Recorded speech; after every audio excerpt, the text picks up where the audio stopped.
নিজের ছেলেকে আব্বু এবং মেয়েকে আম্মু সম্বোধন করে ডাকা যাবে কিনা, খাওয়ার সময় সালাম দেওয়া যাবে কিনা, ঘুষ দিয়ে চাকরি নিলে সারা জীবন ইনকাম কি ঘুষের টাকার মতো হয়ে যাবে, আমার মেয়ের বয়স 3 বছর, সে আমার নামাজের আদায়ের সময় বারবার সামনে আসে, তাতে কি গুনাহ হবে, আমার নামাজ নষ্ট হবে কিনা। আমাদের দেশ সচরাচর দেখা যায় মৃত ব্যক্তিকে গোসল দেওয়ার পর গোসল দেওয়ার স্থানে 41 দিন পর্যন্ত কাউকে যেতে মানা করা হয়, সেখানে সন্ধ্যাবেলা 41 দিন পর্যন্ত আগরবাতি বা মোমবাতি জ্বালানো হয়। এটা কি শরীয়ত সম্মত? মৃত ব্যক্তির জন্য দোয়া করার সুন্নাহ পদ্ধতি কি? আবেগের বশে ফোনে দুজন কবুল বলে ফেলেছি, আমাদের কি বিয়ে হয়ে গিয়েছে? চোখের পাতায় আইলাইনার দেওয়া জায়েজ হবে কিনা। আমার ছোট বাচ্চা ঘন ঘন দুধ বমি করে, ছোট বাচ্চার এই বমি গায়ে লাগলে সে কাপড় কি নামাজ হবে? নামাজে দাঁড়ানোর পর নাকি ডান পায়ের বুড়ো আঙ্গুল নাড়ানো যায় না, এটা কি সত্য? ফজর নামাজের আজানে আসসালাতু খায়রুম মিনান নাওম বলার সময় আমরা উত্তরে কি পড়ব? অনেক বয়স হওয়ার পরও আমার বড় ভাই বিয়ে করছে না, পরিবার চাচ্ছে আমাকে বিয়ে করাতে, কিন্তু আমি সমাজের মধ্যে লজ্জিত হয়ে যাচ্ছি, আমার কি করণীয়? চলুন তাহলে আর বিলম্ব না করে আপনাদের প্রশ্নের উত্তর দেওয়ার আলোকিত ভবনে আমরা প্রবেশ করি এবং শুরু করি আমরা প্রশ্নোত্তর দেওয়ার পালা। আবু রেজা ইনুর আপনি লিখেছেন, আমার ছোট বাচ্চা ঘন ঘন দুধ বমি করে, ছোট বাচ্চার এই বমি গায়ে লাগলে সে কাপড় কি নামাজ হবে? বাচ্চা যদি বমি করে এবং সেটা আপনার কাপড় লেগে যায়, অবশ্যই যে অংশে লাগবে সে অংশ নাপাক হবে, অংশ আপনি ধুয়ে ফেলবেন, বাকি কাপড় পাক আছে বাকি থাকবে, যেটুকু লাগবে সেটুকু ধুয়ে ফেললে পাক হয়ে যাবে। এই যে সাথে আপনি লিখেছেন, পার্লারে কোকড়া চুল সোজা করলে কি গুনাহ হবে? কোকড়া চুল আপনার যদি মনে করেন যে এটা আপনার সৃষ্টিগত একটা সমস্যা, আপনার এটা রোগের মতো অস্বাভাবিকতা আছে এর মধ্যে, তাহলে সেক্ষেত্রে এটা সোজা করার জন্য আপনি চেষ্টা করলেন এবং ব্যবস্থা নিলেন, তাতে ইনশাআল্লাহ গুনাহ হবে না। রেজাউল আমিন আপনি লিখেছেন, অনেক বয়স হওয়ার পরও আমার বড় ভাই বিয়ে করছে না, পরিবার চাচ্ছে আমাকে বিয়ে করাতে, কিন্তু আমি সমাজের মধ্যে লজ্জিত হয়ে যাচ্ছি, আমার কি করণীয়? লজ্জিত আর কিছু নেই, বিয়ে বড় ভাইয়ের আগে ছোট ভাই করলে যে কোনো গুনাহ হয় এরকম না, এটাকে দোষণীয় মনে করাটা আমাদের সমাজের ত্রুটি বরং, অতএব সমাজের ভুল ভাঙার চেষ্টা করাটা দোষণীয় কিছু না। আপনার পরিবার যে আপনাকে বিয়ে করতে চাচ্ছে এটাই তো শুকর আদায় করার মতো বিষয়। যে অনেক পরিবার তো বড় ভাই বিয়ে না করলে ছোট ভাইকে আটকে রাখেন, আপনার বড় ভাই আটকাচ্ছেন না, আমার মনে হয় আপনার বিয়ে করতে আগ্রহী হওয়া উচিত। নারুজ্জামান সরকার এর থেকে আপনি লিখেছেন, ঘুষ দিয়ে চাকরি নিলে সারা জীবন ইনকাম কি ঘুষের টাকার মতো হয়ে যাবে? না, ঘুষের টাকা দিয়ে ঘুষ দিয়ে যদি চাকরি নেন, চাকরিটা যদি হালাল হয় তাহলে আপনার সারা জীবনের ইনকামটাই হারাম হয়ে যাবে, সেরকম না। তবে ঘুষ দিয়ে চাকরি দিয়ে যে অন্যায় করেছেন সেটুকু আপনি হারাম কাজ করেছেন এবং তার জন্য আল্লাহর কাছে আপনাকে তওবা করতে হবে, ইস্তিগফার করতে হবে এবং গুনাহ থেকে বেরিয়ে আসার জন্য চেষ্টা করতে হবে। পরবর্তীতে যেন আর কখনো না হয় বলে সে চেষ্টা করতে হবে, কিন্তু পরবর্তীর উপার্জনগুলো আপনার এর কারণে সবগুলো হারাম হয়ে যাবে না। শিহাব আপনি লিখেছেন, খাওয়ার সময় সালাম দেওয়া যাবে কিনা। খাওয়ার সময় সালাম দেওয়া নেওয়াতে মৌলিকভাবে কোনো অসুবিধা নেই, যদি ডিস্টার্ব ফিল না করেন যাকে সালাম দিয়েছেন তিনি, তাহলে সেক্ষেত্রে খাওয়ার ফাঁকে ফাঁকে আমরা কথা বললে সেটা যেরকম নাজায়েজ নয়, ঠিক সালাম আদান প্রদান করলে সেটা নাজায়েজ নয়। আমরা অনেকে মনে করি খাওয়া আর ইবাদত করা সমান, খাওয়া আর নামাজ পড়া সমান, এরকম অনেক মুখরোচক কথা বা অনেক বলি আমরা শুনতে পাই, এগুলোর কোনো ভিত্তি নেই। নামাজ এরকম কথা বলা যায় না, সালাম দেওয়া যায় না, খাওয়ার সেরকম কথা বলা যাবে না, বোবার মতো বসে খেতে হবে এবং সালাম দেওয়া যাবে না, এরকমটা আমরা অনেকে মনে করি, এটা সঠিক নয়। আশরাফুল হক শুভ আপনি জানতে চেয়েছেন, আমাদের দেশ সচরাচর দেখা যায় মৃত ব্যক্তিকে গোসল দেওয়ার পর গোসল দেওয়ার স্থানে 41 দিন পর্যন্ত কাউকে যেতে মানা করা হয়, সেখানে সন্ধ্যাবেলা 41 দিন পর্যন্ত আগরবাতি বা মোমবাতি জ্বালানো হয়, এটা কি শরীয়ত সম্মত?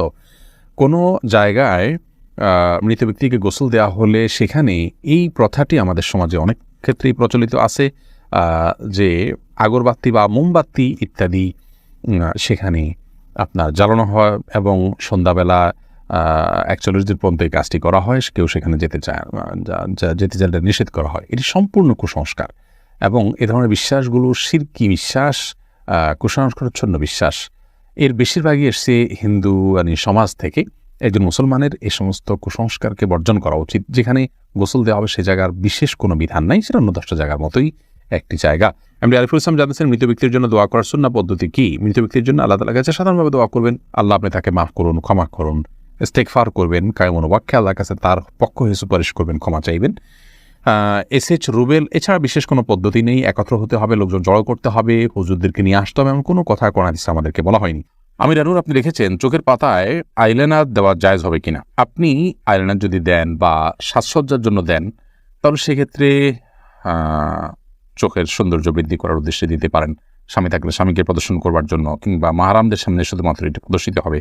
আর যদি রাস্তাঘাটে গায়ে মাহারামদের সামনে এটি প্রদর্শন করার উদ্দেশ্য হয় বা ওপেন সবার জন্য আপনি নিজের সৌন্দর্যকে প্রকাশ করার উদ্দেশ্যে দিয়ে থাকেন, তাহলে সেক্ষেত্রে এটা নাজায়েজ এবং গুনাহ হবে। ফখরুল ইসলাম মাহিন আপনি লিখেছেন, আবেগের বশে ফোনে দুজন কবুল বলে ফেলেছি, আমাদের কি বিয়ে হয়ে গিয়েছে? জি না, বিয়ে তো সহজ নয় যে আবেগের বশে দুজনে কবুল করে বলে ফেলছেন আর বিয়ে হয়ে গেছে। দুজন সাক্ষীর সামনে প্রস্তাব এবং কবুল হবে এবং অন্যান্য শর্তাদি পাওয়া যাবে, তখন সেক্ষেত্রে সেটি শরিয়ার দৃষ্টিকোণ থেকে বিশুদ্ধ এবং আপনার সঠিক বিয়ে হিসেবে বিবেচিত হবে।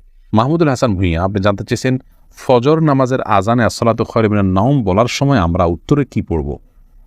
এক্ষেত্রে জমহুর ফোকাহা বা বেশিরভাগ ইমামগণের মত হলো সদাকতা ও বারারতা। আসসালাতু খায়রুম মিনান নাওম মানে হলো সলাত বা নামাজ, এটা ঘুম থেকে উত্তম। এটি যখন মুয়াজ্জিন বলবেন তখন তাকে বলতে হয় সদাকতা ও বারারতা, অর্থাৎ হে মুয়াজ্জিন তুমি সত্য বলেছ এবং ভালো বলেছ, ভালো কাজ করেছ। এই কথা বেশিরভাগ ফোকাহা একরাম বা জমহুর ফোকাহা একরাম বলতে বলেছেন মুয়াজ্জিনের জবাবে, এবং একটি রেওয়ায়েতে এটি এসছে, যদিও রেওয়ায়েতটা সনদকে অনেক মুহাদ্দিসগণ দাঈফ বলেছেন।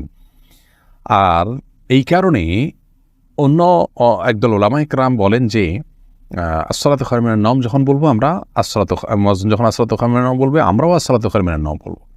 এর কারণ হলো যে আসসালাতু খায়রুম মিনান নাওম এই